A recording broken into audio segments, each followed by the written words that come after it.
Imagine um tempo antes do tempo, um vazio insondável onde nada existia, exceto a promessa de algo, ou o medo do nada eterno. É aqui que nossa história começa, nas profundezas geladas e ardentes do abismo primordial. Prepare-se para conhecer as forças que moldaram o universo nórdico, seres colossais nascidos do caos, os Jötnar, os gigantes. Muito antes do primeiro deus erguer sua voz sobre o silêncio cósmico, antes que as estrelas fossem acesas ou as montanhas se erguessem da terra, havia apenas o Ginnungagap, um abismo vasto e vazio, um hiato primordial que separava os reinos extremos.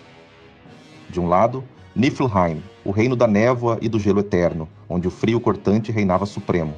Do outro, Muspelheim, o domínio do fogo primordial, guardado pelo gigante flamejante Surt, e entre eles, o nada. Mas o nada não permaneceu vazio para sempre. As bordas desses dois mundos opostos começaram a se encontrar no Ginnungagap. O calor de Muspelheim encontrou o gelo de Niflheim, e dessa colisão de extremos, algo impossível aconteceu. O gelo começou a derreter, não em água, mas em vida. Do gotejar incessante do degelo cósmico, surgiu a primeira entidade, a primeira forma de existência no cosmos nórdico, uma figura colossal, nascida da pura energia primordial. Seu nome era Ymir? Ymir não foi gerado. Ele se formou da essência do caos, uma criatura de proporções monstruosas, uma montanha de carne e gelo, imbuída de um poder bruto e indomável. Ele era o primeiro dos Jötnar, a raça dos gigantes, os primogênitos do abismo. Mas a natureza de Ymir era estranha e primordial. Ele era andrógeno, contendo em si a capacidade de gerar vida sem um parceiro. De sua própria substância, novos seres brotavam, como se seu corpo fosse um solo fértil para o caos. Enquanto Ymir dormia no Ginnungagap, o suor que escorria de suas axilas e entre seus pés dava origem a novos gigantes. Uma procriação espontânea, descontrolada, refletindo a natureza caótica de sua origem. A raça dos Jötnar começava a se multiplicar. Mas Ymir não estava sozinho nesse vazio. Do gelo primordial também emergiu outra criatura, Audumbla, a vaca cósmica. Ela se alimentava lambendo os blocos de gelo salgado que emergiam de Niflheim, e com seu leite ela nutria o gigante Ymir. Enquanto Audumbla lambia o gelo, algo mais começou a tomar forma. Após um dia, cabelos surgiram. No segundo dia, uma cabeça. No terceiro dia, um ser completo emergiu do gelo sob a língua da vaca. Era Buri, o primeiro dos deuses. De Buri nasceu Bor, e Bor, por sua vez, gerou 3 filhos com Bestla, uma gigante, Odin, Vili e Vé. Estes foram os primeiros deuses do panteão nórdico, os Æsir, nascidos de uma linhagem que já carregava o sangue dos gigantes. Os deuses recém-nascidos olharam para o Ginnungagap e viram Ymir e a proliferação descontrolada dos gigantes. Viram o caos primordial tomando forma, ameaçando engolir qualquer tentativa de ordem. Odin, Vili e Vé tomaram uma decisão terrível, mas necessária para a criação. A solução para estabelecer a ordem foi o primeiro ato de violência no universo. Os 3 irmãos, os primeiros dos Aesir, uniram suas forças contra o gigante primordial Ymir. Uma batalha colossal que ecoou pelo vazio. Juntos, Odin, Vili e Vé mataram Ymir. O gigante primordial caiu, e de seu corpo sem vida, os deuses encontraram a matéria-prima para construir o mundo. O caos foi contido, mas não destruído. Sua essência seria a base da própria existência. Com o corpo colossal de Ymir, os deuses começaram a obra da criação. Cada parte do gigante morto foi transformada em um elemento do cosmos, uma lembrança eterna de sua origem caótica. O universo nórdico nasceu do sacrifício forçado do primeiro ser.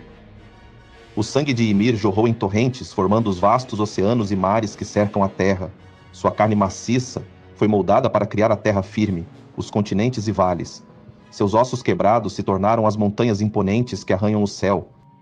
Seus dentes e fragmentos de ossos foram espalhados para formar as pedras e rochas. De seu crânio, os deuses ergueram a abóbada celeste, o firmamento que cobre o mundo. E com faíscas capturadas do reino flamejante de Muspelheim, eles acenderam o sol, a lua e as estrelas, pendurando-as no céu. Até mesmo os seres menores que habitavam o cadáver de Ymir foram transformados. Os vermes que rastejavam em sua carne morta foram dotados de consciência e forma, tornando-se os anões, mestres artesãos e mineradores, que habitariam as profundezas da terra. O mundo Midgard, a morada dos homens, foi construído sobre os restos de um gigante, uma fundação que sempre lembraria sua conexão intrínseca com o caos primordial. A ordem dos deuses foi erguida sobre a essência indomável dos Jötnar. Mas nem todos os gigantes pereceram no dilúvio de sangue de Ymir. Em meio à carnificina cósmica, um casal de Jötnar conseguiu encontrar refúgio. Eles se esconderam, talvez em um canto esquecido do Ginnungagap ou em uma fenda no corpo do gigante caído. Este casal sobreviveu ao massacre e fugiu para as terras distantes e selvagens, além das montanhas de Midgard. Lá, eles fundaram um novo lar para a raça dos gigantes, um reino que refletia sua natureza indomável e sua origem caótica, Jotunheim. E é em Jotunheim que a eterna rivalidade entre deuses e gigantes se enraiza. A mitologia nórdica não é uma simples luta entre bem e mal, mas um conflito fundamental entre ordem, representada pelos Aesir, e caos, personificado pelos Jötnar. Os gigantes, filhos diretos do abismo primordial, jamais aceitariam a supremacia dos deuses que mataram seu progenitor. Eles passaram a habitar Jotunheim, um reino de paisagens brutas e imprevisíveis, sempre tramando e esperando o momento de desafiar a ordem estabelecida. Embora frequentemente retratados como inimigos monstruosos, os Jötnar são mais complexos. Eles representam as forças da natureza em sua forma mais selvagem e incontrolável. Terremotos, tempestades, o frio do inverno, o fogo destrutivo. São a personificação do poder bruto e indomável do mundo. Em algumas sagas, gigantes demonstram sabedoria antiga, conhecimento de magia primordial e até mesmo qualidades que desafiam a simples categorização como mal. Eles são parte essencial do equilíbrio cósmico, o contraponto necessário à ordem dos deuses. Um detalhe fascinante e muitas vezes esquecido é que os próprios deuses não estavam completamente separados da essência dos gigantes. O sangue dos Jötnar corria nas veias de alguns dos mais poderosos Aesir, uma lembrança constante de sua origem mista. Odin, o pai de todos, o líder dos deuses, era filho de Bor e Bestla. E Bestla era uma gigante. Isso significa que o próprio Odin, a personificação da sabedoria, da magia e da ordem, carregava em si a linhagem do caos primordial. Sua existência era uma fusão de mundos. E então surge Loki. Nascido entre os gigantes, filho de Farbauti e Laufey, Loki é talvez o personagem mais ambíguo e intrigante da mitologia nórdica. Ele foi aceito entre os Aesir, tornando-se um companheiro de Odin, um ser que caminhava entre os dois mundos. Astuto, charmoso, imprevisível e, em última instância, destrutivo, Loki personifica a natureza volátil do caos. Ele é o trapaceiro, o catalisador de eventos, aquele que desafia as normas e introduz a desordem onde há estabilidade. Sua essência nunca deixou de pertencer ao reino dos gigantes. Com a gigante Angerboda, cujo nome significa aquela que traz aflição, Loki gerou 3 filhos que se tornariam figuras centrais no destino do cosmos, personificações do caos e da destruição que aguardam o fim dos tempos. Fenrir, o lobo monstruoso, cuja força cresceu tanto que apenas os deuses puderam contê-lo, e que está destinado a quebrar suas correntes e devorar Odin no Ragnarok. Jormungandr, a serpente do mundo, tão vasta que circunda Midgard, mordendo a própria cauda. Ela é a inimiga jurada de Thor e lutará contra ele na batalha final. Hel, a deusa dos mortos que governa o reino sombrio e frio de Helheim. Ela comanda um exército de mortos que marchará ao lado dos gigantes no Ragnarok. Todos esses seres aterrorizantes descendem diretamente do sangue gigante de Loki e Angerboda. Eles são a manifestação mais pura da ameaça que o caos representa para a ordem dos deuses, peças fundamentais no grande drama cósmico que leva ao Ragnarok. Nenhum deus personifica a luta contra os gigantes mais do que Thor, o deus do trovão.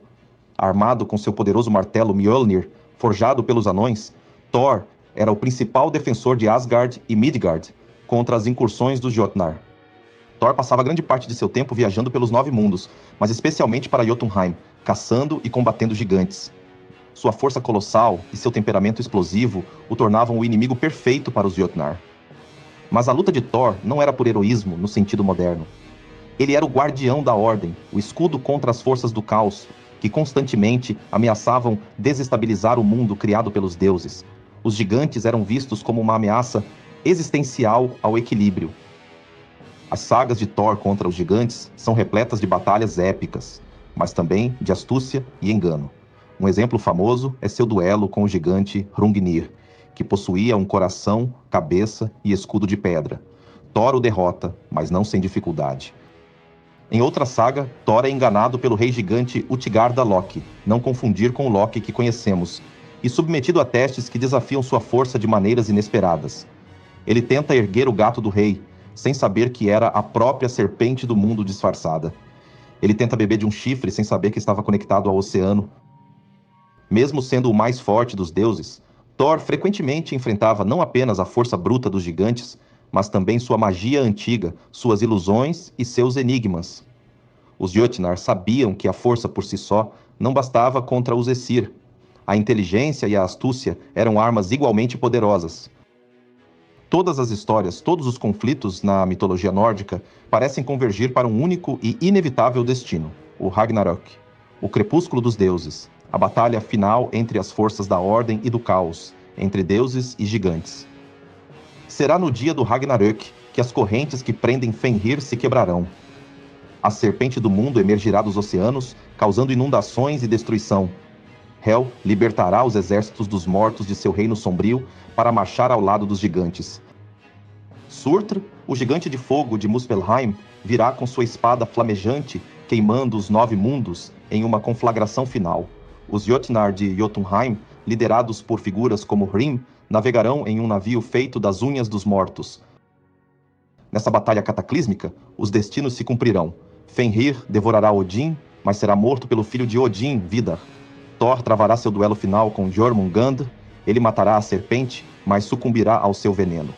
Freyr lutará contra Surtr e cairá. O Ragnarök não é uma vitória para nenhum lado, mas uma destruição mútua. Deuses e gigantes perecerão em um cataclismo que consumirá o mundo, mas das cinzas dessa destruição, um novo mundo emergirá, purificado pelo fogo e pela água. Um novo ciclo começará. Alguns poucos deuses sobreviverão, e a terra renascerá, e com ela talvez novas formas de vida, novos conflitos. Porque na cosmologia nórdica, o caos nunca é verdadeiramente erradicado.